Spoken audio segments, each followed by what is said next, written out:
Hello, dear students. Hope you all are well. Myself, Gaganpreet Kaur, your subject teacher for the FMM, that is Financial Market Management. In the earlier video, we started with the second chapter of your syllabus from the NCERT's book, and we completed a topic till 2.4.14, right? So, today in this video from your second chapter, let's start with the topic 2.4.15. Here, the question is, does NSE provide any facility for IPO? NSE means National Stock Exchange. IPO word is clear to all, I hope. That is initial public offer. So, does NSE provide any facility for IPO? The answer is yes. NSE's electronic trading network spans across the country, providing access to the investors in the remote areas. In case of an IPO, through book building process, as we have discussed the book building process earlier videos, so in case of an IPO, through book building process, NSE, that is National Stock Exchange, operates a fully automated screen bidding system. The NSE operates a fully automated screen based bidding system, which is also called NEAT. The system is called NEAT IPO. This NEAT IPO system enables the trading members to bid directly through the telecommunication network. So, if we're doing book building process, if we are raising fund, if we are inviting IPO, so the book building process, so book building process through NSE system offers several advantages also. Now, what are these advantages? That NSE system offers a nationwide bidding facility. It is not that a person from Ludhiana or a person from only Punjab can bid. It is a national system. So that is why NSE system offers a nationwide bidding, which means any person from any part of the India can bid for the book building process for an IPO. Then second is the NSE provides a fair, efficient and transparent method for collecting the bids using the latest electronical trading system, because obviously when anyone bids, because there is a system called NEAT, it is a fully automated screen based bidding system. So anyone who bids for the IPO through book building process, his bids are disclosed on this automated screen based system. So that is why we can say that NSE offers a fair, efficient and transparent method for collecting the bids. The cost involved in the issue are far less than a normal issue. Because NSE charges so less charges. The system reduces the time taken for completion of the issue process. Because of the NEAT IPO, it is completely screen based system, so it doesn't take much time to complete the issue process. And the IPO market timings are from 10 a.m., that is from in the morning 10 a.m. till 5 p.m. The next topic is, what is a prospectus? What is a prospectus? Before investing, let's first understand the meaning of a prospectus. Like, a large number of new companies float public issues, while a large number of these companies are genuine, a few may want to exploit the investors. Let's understand this. Before investing into any company, the investor would definitely like to know about company's future potential, right? Why anybody would like to invest in Everyone who is investing wants to know that how is the company work, what is the future potential of the company. So that is why for those every investor who want to know the future of the company, the future potential of the company, therefore SEBI has made it companies to disclose its information in the public. SEBI has made it compulsory for the companies to disclose its information in the public. So following information need to be disclosed in the prospectus, like why company need money from the public, the question like how the money will be utilized in the project, and what will be the expected return for the investors, what is company's financial information, etc. So there will be so many information. All this information is included in the prospectus. So a prospectus means any invitation issued to the public inviting it to deposit money with the company or to take shares or debentures of the company. Such invitation may be in the form of a document, or the invitation may be in the form of a notice. It also may be a circular. It also may be an advertisement. All these document, notices, circular, advertisement which invites the public, which offers the shares to the public, are called prospectus. It also contains lot of mandatory information regarding who's the underwriter of the company and what are the statutory compliances, whether the company has followed or not.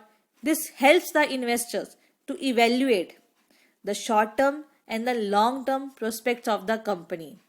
This clears all the doubt in the mind of the investors who want to have information regarding company's potential.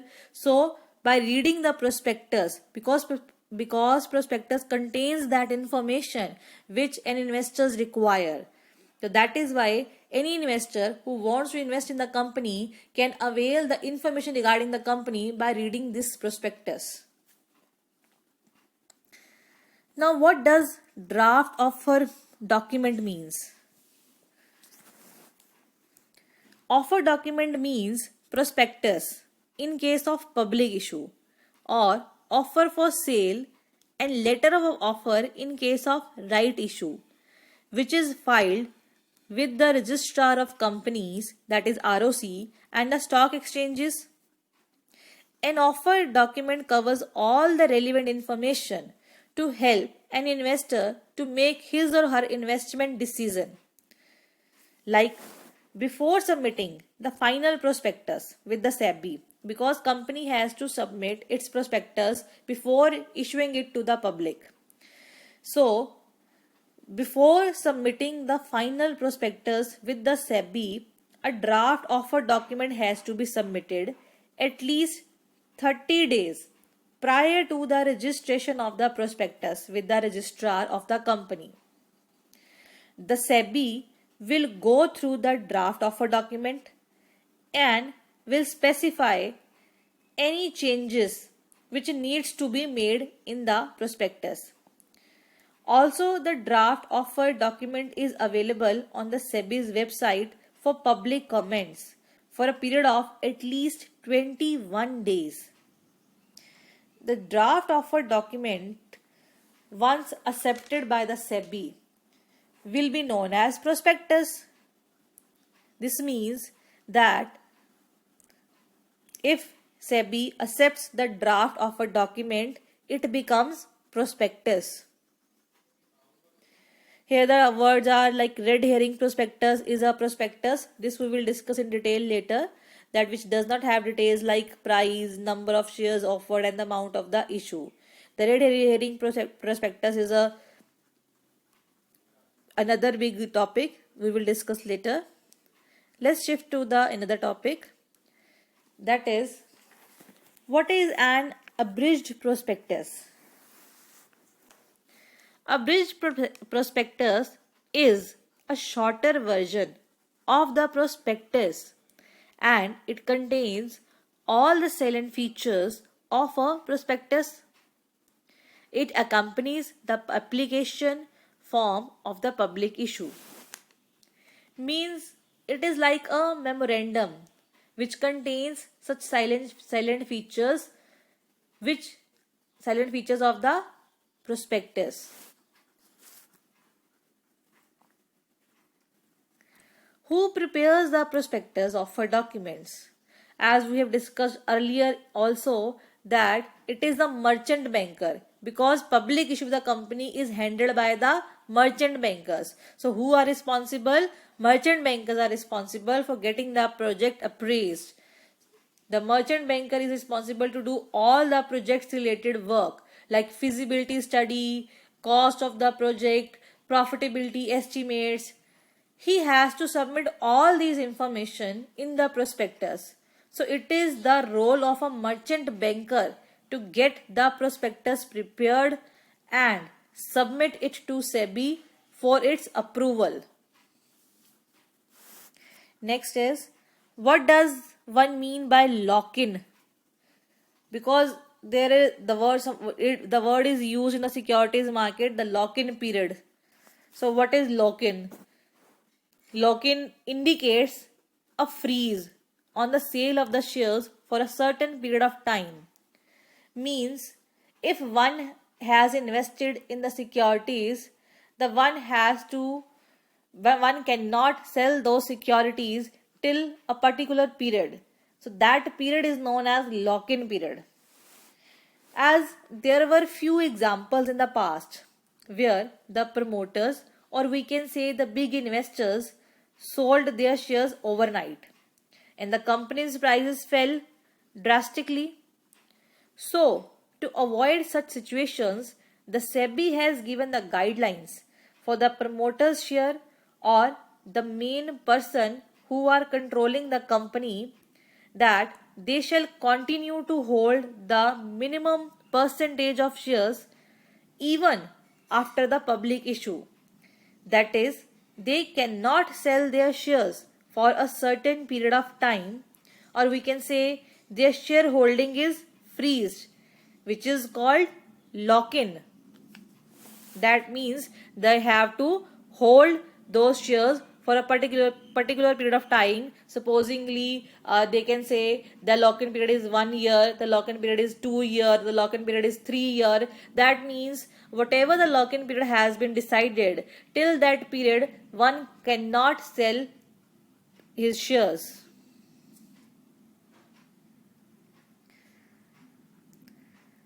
The next topic is, what is meant by listing of the securities? Listing means admission of securities of an issuer to trading privileges on a stock exchange through a formal agreement. Listing means get your securities registered on a stock exchange for trading. The main objective of listing is to provide liquidity and marketability. In simple word, we can say the listed securities can be bought and sold on the stock exchange where they are listed. Next is, what is a listing agreement? At the time of listing of the securities on the stock exchange, the company enters into an agreement with the stock exchange, which is known as the listing agreement. The contract which has been entered by the company for listing its company on the stock exchange, that contract is called listing agreement. It contains the terms and the conditions, or we can say rules and regulation, terms and conditions, and also the disclosures to be made by the company on a continuous basis. It is not just once, it is on a continuous basis the disclosures to be made to the stock exchange. This agreement tells about the conditions to be followed by the companies regarding disclosures to be made on a continuous basis. The disclosures to be made to whom? The disclosures to be made by the company to the stock exchange. Now, what does delisting of securities means? It means permanent removal of the securities, as the listing was registering the securities. So, on the opposite, on the contrary, the delisting means permanent removal of the securities of the listed companies from a stock exchange. So, now the securities would no longer be traded at a stock exchange. If once your securities are delisted from the stock exchange, that means you won't be able, that means the company will no longer be able to trade its securities at the stock exchange. The next is, what is the role of the SEBI in an issue? Any company, because we have already discussed the role of SEBI in so many points in the earlier videos also, that any company making a public issue or a listed company making a right issue for value of more than 50 lakh rupee is required to file a draft of a document, as we have studied about what is the meaning of draft of a document also. So every company, listed company who wish to make a public issue whose value exceed rupees 50 lakh is required to file a draft of a document with SEBI for its observations, and the SEBI, the company, can proceed further on the issue only after getting the observations from the SEBI. So next question is, does it mean that SEBI recommends an issue? The answer is no. SEBI does not recommend any issue, nor does it take any responsibility either for the financial soundness of any scheme or the project for which the issue is proposed to be made, or for the correctness of the statements made or opinions expressed in the offered documents. Because SEBI's main role is to just scrutinize the issue and see that adequate and necessary disclosures have been made by the company or not. So this is not the responsibility of the SEBI. So SEBI cannot recommend, SEBI cannot take the responsibility of an issue. So SEBI cannot recommend any issue. SEBI is just to see the correctness of the statements made by the company in the offer document. Next is, does SEBI tag make one's money safe?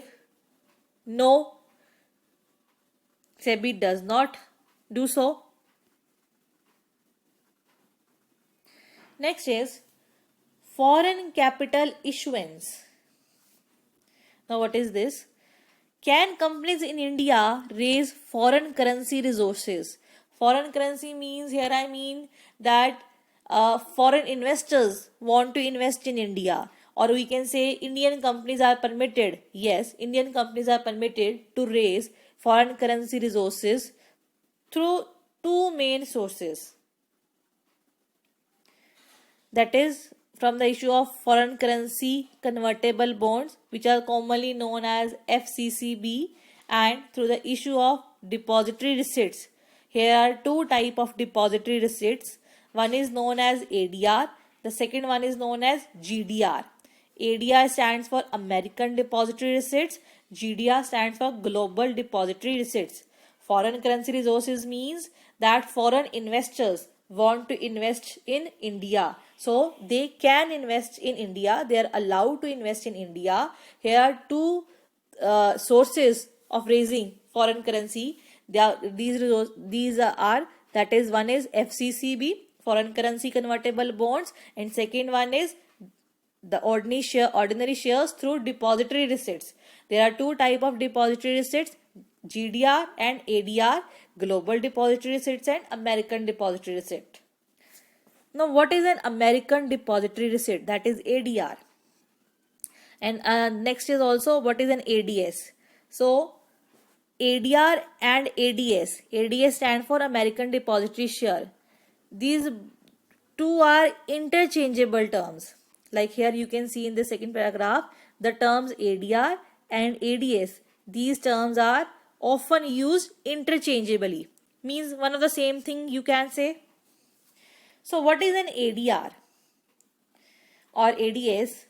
An ADR is a US dollar denominated It is a US dollar denominated form of equity ownership in non-US companies. Now let's understand this. An Indian company wants to raise capital from a foreign country, so it will issue equity shares and deposit them with an custodian bank in India. Let's understand this once again. An Indian company who wants to raise capital from the foreign country, what it will do? It will issue equity share and deposit these equity shares with the custodian bank in India. The custodian bank holds the physical securities on behalf of American depositories. The foreign depositors will issue ADRs on the basis of these Indian equity shares. So these ADRs issued will be subscribed by American nationals in US dollar. Thus, an investor who has invested in an Indian company by just purchasing those ADRs. These ADRs are listed in the American Stock Exchange. What is meant by GDRs? That is Global Depository Receipt. GDRs may be defined as a global finance vehicle that allows an issuer to raise capital simultaneously in two or more markets through a global offerings. I can say here that GDRs are the same as ADRs with only one difference. The only difference is that these GDR are traded in a currency other than US dollar. The only difference between ADR and GDR is that GDRs are traded in a currency other than US dollar, as ADR was traded only in US dollar, but GDRs are traded in a currency other than US dollar. Thus, in the same way, Indian company issue equity shares, deposit them with an custodian in India, which hold them for a foreign depository which is outside the USA. Then the depository of the foreign country will issue the GDRs, which can be denominated in any foreign currency except the US dollars. The foreign investors, not only Americans, the foreign investors can invest in the GDRs. So this is it for today.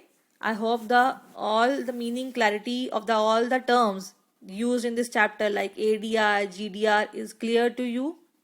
Try to read it once again, try to understand this, and then you will be able to understand it. Thank you, students.